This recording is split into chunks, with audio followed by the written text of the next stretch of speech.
உண்மையிலேயே ஆண்கள் எப்படியெல்லாம் உரிமை இழக்கிறாங்கன்னு ஒரு பழமொழியில கூட சொல்றாங்க. மனைவி அமைவதெல்லாம் இறைவன் கொடுத்து வரும். அப்போ புருஷன் அமைச்சதெல்லாம் புரோக்கர் கொடுத்து வருமா?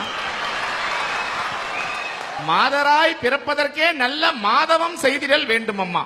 பெண்களா பிறக்கிறதுக்கு தன செய்யணுமா? அப்ப ஆடவரா பிறக்கிறதுக்கு நாங்கன்னா அயோக்கிதனமா செஞ்சுட்டு வரோம். சின்ன வயசுல நாமெல்லாம் படிக்கிறப்போ அப்பாவுக்கு தெரியாம அம்மா காசு கொடுப்பாங்க. ஆனால் கல்யாணத்துக்கு அப்புறம் அம்மாவுக்கு காசு கொடுக்கணும்னா கூட பொண்டாட்டிக்கு தெரியாம தான் சார் கொடுக்க முடியும் என்ற ஆண்களுடைய உரிமை எந்த அளவுக்கு பறிக்கப்படுகிறது நீங்கள் பாத்தீங்களா? கூட்டு குடும்பம்ங்கிற ஒரு வாழ்க்கையெல்லாம் நாம வாழ்ந்து வந்து இன்னைக்கு அதெல்லாம் தனி குடும்பமா மாறி போச்சு. ஏன் தெரியுமா? 2 மாதங்கள் கருவிலே சுமந்த என் தாய் எனக்கு வேணும். ஒரு ஆண்மகன் நான் சொல்றேன். நான் கேட்கும் போது படிப்பதற்கு பணத்தை அள்ளி அள்ளி கொடுத்த என் தந்தை எனக்கு வேணும். ஒரு ஆண்மகன் நான் சொல்றேன். நான் ஓடி ஆடி விளையாடிய என் அண்ணன் தம்பி அக்கா தங்கை என் உறவுகள் எல்லாம் எனக்கு வேணும்னு ஆண்மகன் நான் சொல்றேன். என்ன கல்யாணம் பண்ண வந்த பிறகு என் பொண்டாட்டி சொல்ற அவங்க எல்லாம் வேணாம், எனக்கு நீ மட்டும் தான் ஓடணும்.